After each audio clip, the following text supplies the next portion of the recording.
नमस्कार दोस्तों। Bill, act, ordinance, rules and regulations ये कुछ ऐसे शब्द हैं जिनके प्रयोग में हम अक्सर कंफ्यूज हो जाते हैं।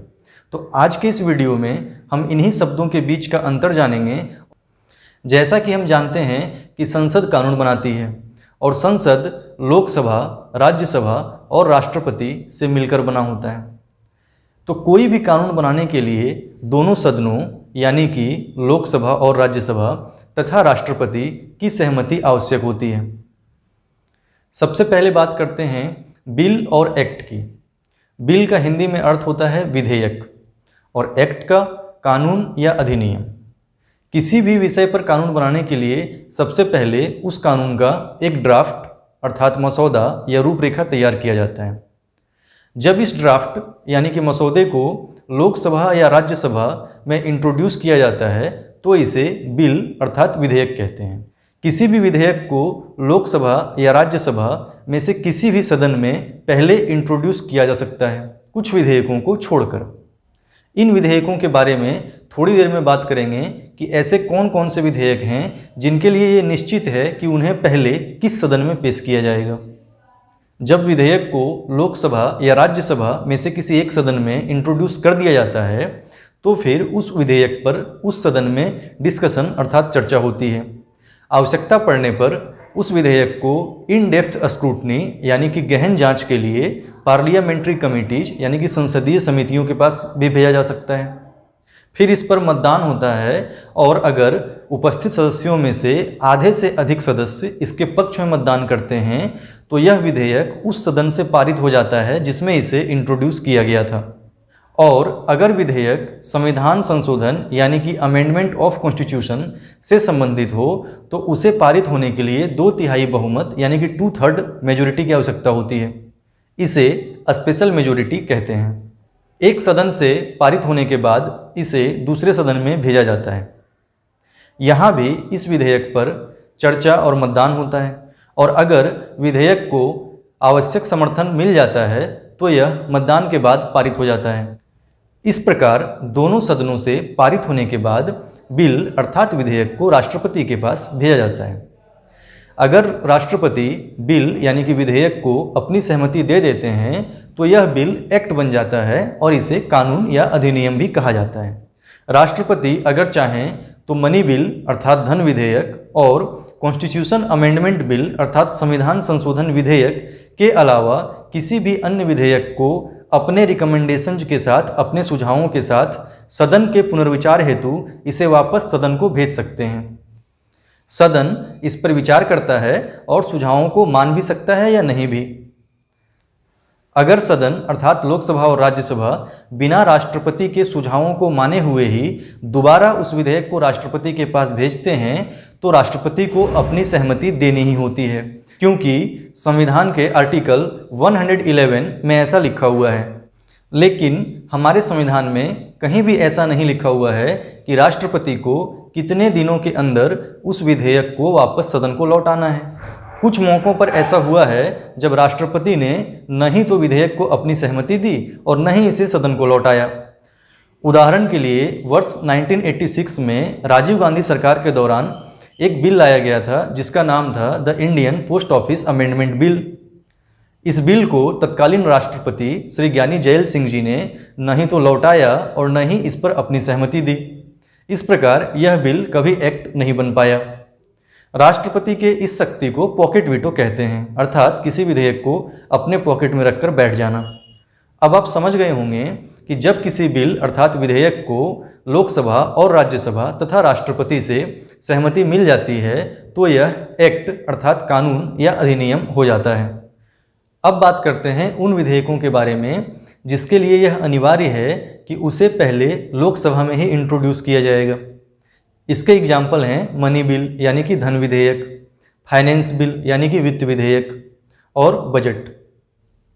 कुछ ऐसे भी विधेयक या प्रक्रियाएं हैं जिसके लिए यह अनिवार्य है कि उसका प्रारंभ राज्यसभा से ही होगा, यानी कि उसको पहले राज्यसभा में ही इंट्रोड्यूस किया जाएगा। उदाहरण के लिए राज्य सूची में शामिल विषयों पर संसद तभी कोई कानून बना सकता है जब इससे संबंधित प्रस्ताव राज्यसभा 2/3 बहुमत से पारित करे। उपराष्ट्रपति यानी कि वाइस प्रेसिडेंट, जो कि राज्यसभा के एक्स ऑफिशियो चेयरमैन यानी कि पदेन अध्यक्ष होते हैं, उनके खिलाफ महाभियोग की प्रक्रिया की शुरुआत भी राज्यसभा से ही होती है। अब बात करते हैं ऑर्डिनेंस अर्थात अध्यादेश की। हमारे संविधान के आर्टिकल 123 में राष्ट्रपति को यह शक्ति दी गई है कि जब सदन यानी कि लोकसभा और राज्यसभा का सत्र नहीं चल रहा हो, उस वक्त अगर कोई कानून लाना आवश्यक हो तो राष्ट्रपति उसके लिए अध्यादेश जारी कर सकते हैं। संसद का सत्र प्रारंभ होने पर जारी किए गए अध्यादेश को 6 सप्ताह के भीतर संसद के दोनों सदनों से पारित कराना होता है, तभी यह कानून बन पाता है। पारित न करा पाने की स्थिति में उक्त अध्यादेश खारिज हो जाता है। हम जानते हैं कि हमारे संविधान में यह दिया हुआ है कि संसद के 2 सत्रों यानी कि 2 सेशंस के बीच मैक्सिमम 6 माह यानी कि 6 मंथ्स का अंतर हो सकता है। भारत में संसद के 3 सत्र आयोजित किए जाते हैं। बजट सेशन यानी कि बजट सत्र फरवरी मार्च में, मॉनसून सेशन यानी कि मॉनसून सत्र जुलाई अगस्त में, तथा विंटर सेशन यानी कि शीत सत्र नवंबर दिसंबर में।